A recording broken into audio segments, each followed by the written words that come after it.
Princess Anne was among senior royals to carry out engagements during the firm's official mourning period for Prince Philip.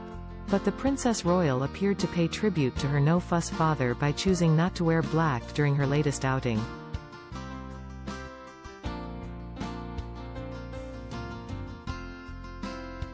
Princess Anne, 70, was extremely close to her late father Prince Philip and is said to have inherited his no-nonsense attitude. While other senior royals including Kate, Duchess of Cambridge and Prince William wore black when they stepped out this week, Anne seemed to ignore the mourning custom in a subtle nod to the no-fuss Duke.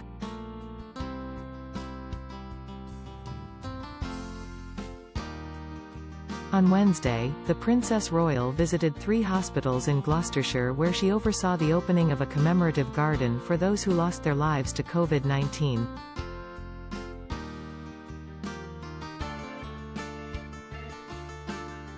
The royal family's official account shared details and pictures of Anne's engagement on Twitter, which took place 4 days after Philip's funeral.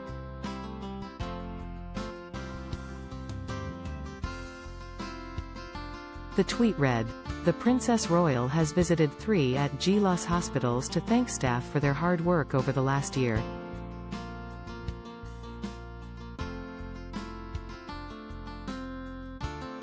HRH opened a new commemorative garden which has been dedicated to loved ones lost to the pandemic, and contains hundreds of wire dandelions, in memory of each patient."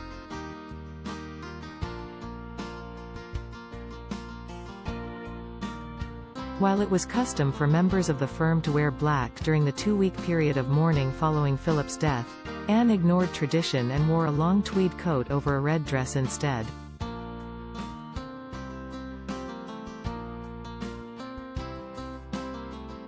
She matched the ensemble with black accessories including leather gloves and black boots.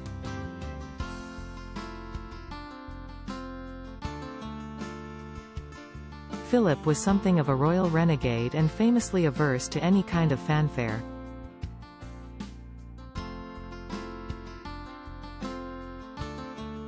He would have likely approved of Anne's decision not to wear black on Wednesday when other royals stuck to the rules.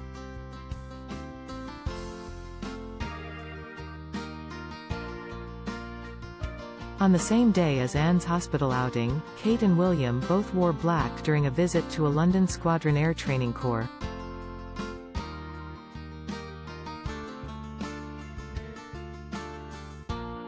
During their visit, the future King and Queen consort watched as the young cadets gave a rousing 3 cheers in Prince Philip's honor.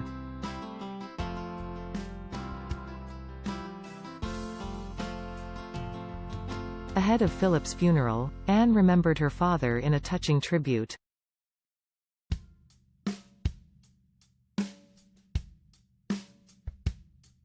In her tribute, the Princess Royal touched on her grief and said, "You know it's going to happen, but you are never really ready."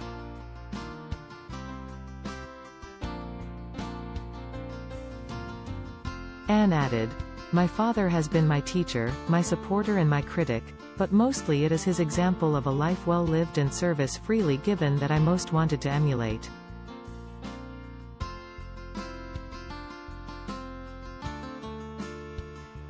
His ability to treat every person as an individual in their own right with their own skills comes through all the organizations with which he was involved.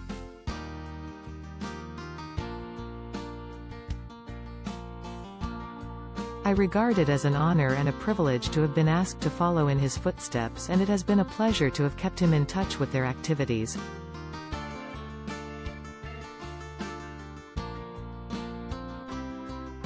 I know how much he meant to them, in the UK, across the Commonwealth and in the wider world.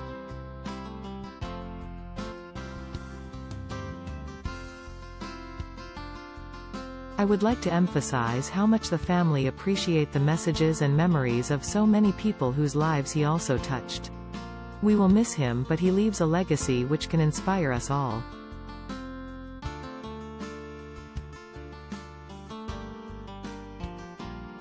Anne's son-in-law Mike Tyndall spoke out following Philip's funeral to say how the Duke would have approved of the pared-back service.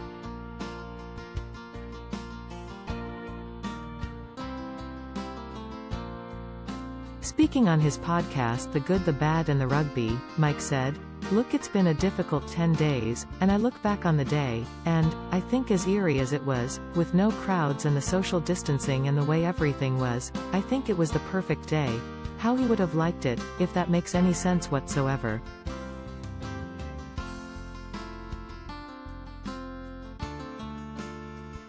He added, "No fuss, get on with it."